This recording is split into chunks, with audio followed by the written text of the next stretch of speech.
And I'll share this with you. I've shared it some with some of you. Several years back, me and my wife were in the process of buying a house. And we kind of got caught right about the time the housing bubble thing started and all that. And we had 2 houses that we were trying to juggle. Some of you know what I'm talking about. Ain't that right, Richard Sue? And you know what? I began to pray, and I got myself where I needed to sell one to finish the other one. And things just began, and the devil began to talk to me. He says, listen, you're going to be homeless. Where's your God? What's He done? He's left you. He's dropped you. He's just hung you out to dry. And look here, all these people, all them that look at you, what kind of example are you going to be? Because your God's let you down.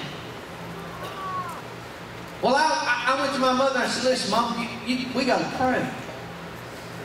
And my mother would go up to the house I needed to sell and sit in the driveway in her car and pray. Now, I know some of you thinking, preacher, come on. I'm going to tell you. Prayer works.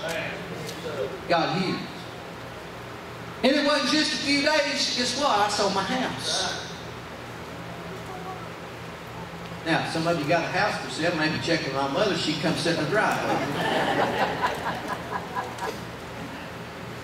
But she began to pray and went, well, that wasn't the end of it all. Well, here we are. And in the meantime, some things have changed. I had to sell my house at a much lower price, and I didn't have the money to finish closing on the other one. The devil really jumped on me and said, you give up your home, you're going to have your family in an apartment house. What are you going to do? Again, I went to my mother. I said, I'll never forget, I walked in one day, I tell you what, I was tore up. I said, Mom, I know that God didn't bring me this far to drop me. He did. And she began to pray. She began to pray. She'd drive by the house we live by now and would pray.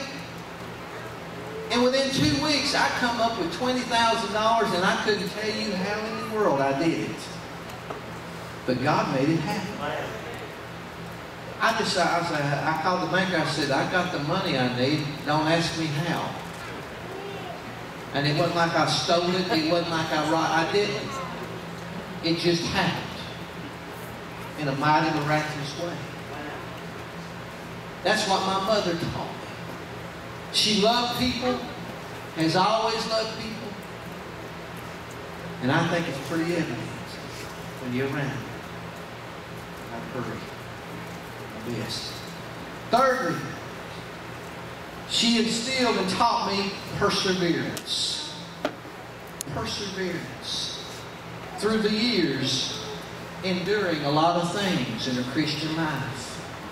A lot of things that happened, and yet held her head up, and yet went on, took her kids to church, said, always got faith in God, always trust in God, always believe in God. Because God won't fail you. He won't let you down. If you'll trust and hold on to Him, people will let you down. People will drop you. Things will happen, but God will never drop you. God will never let you down. He'll never put you on the short end of the stick. If you have faith, love, perseverance, trust in Him. My mother taught me those things, instilled into me those things. The love and the faith and the perseverance. And you know what? I'm so thankful today because every day of my life there's something that comes up. There's something my mother instilled in me, helps me get through it. Trusting and believing God. Depending upon Him. Praying. My mother taught me to pray. Pray and trust in God. What did your mother instill in you? As we honor our mothers today, think about it. The Word says to honor your father and your mother, that your days may be long. You know, I teach school, and I was telling my Sunday school class this morning, I deal with kids, and man, they're so disrespectful to their parents. I had a woman one time, she called me and she said, Mr. Mullins, would you whoop my boy? And I said, ma'am, I'd love to. I'd love to whoop your boy. I'm honest. And I told her, I said, just one. If I could just give him one, I'd straighten him up. She said, would you? I said, yeah, I really could. If they just let me. But the school didn't have them.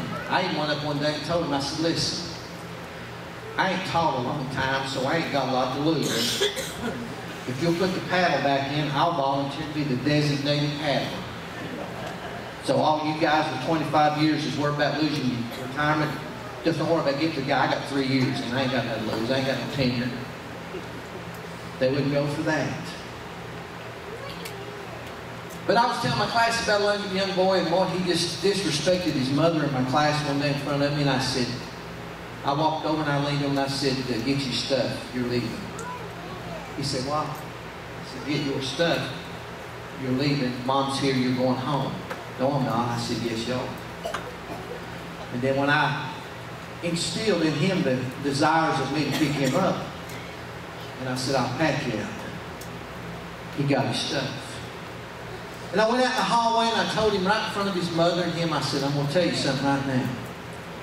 I'm a little old-fashioned and old school, and I love my mother. I respect my mother. I ain't always agreed with my mommy, but I respect her.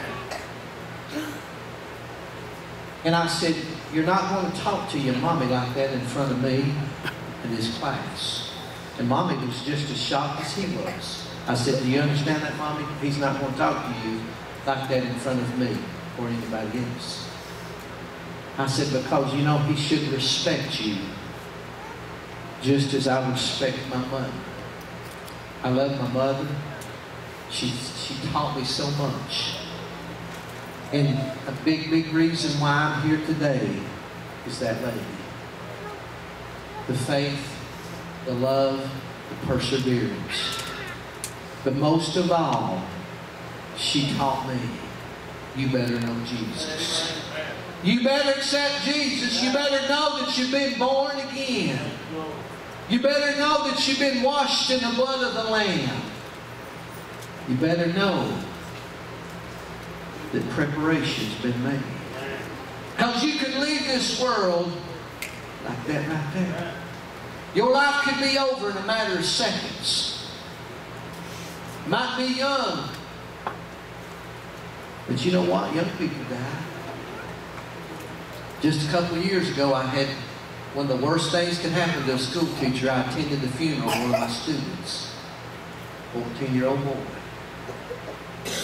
Well, I tell you, it tore me up. I seen all these kids, and I thought, man, too young to be leaving this world. But it don't matter. 14, 84, 54, 44, whatever. You can leave this world like that. Life can be over like that. My mother instilled in me that you better know Jesus Christ. You better know Him. Every head bowed, every eye closed.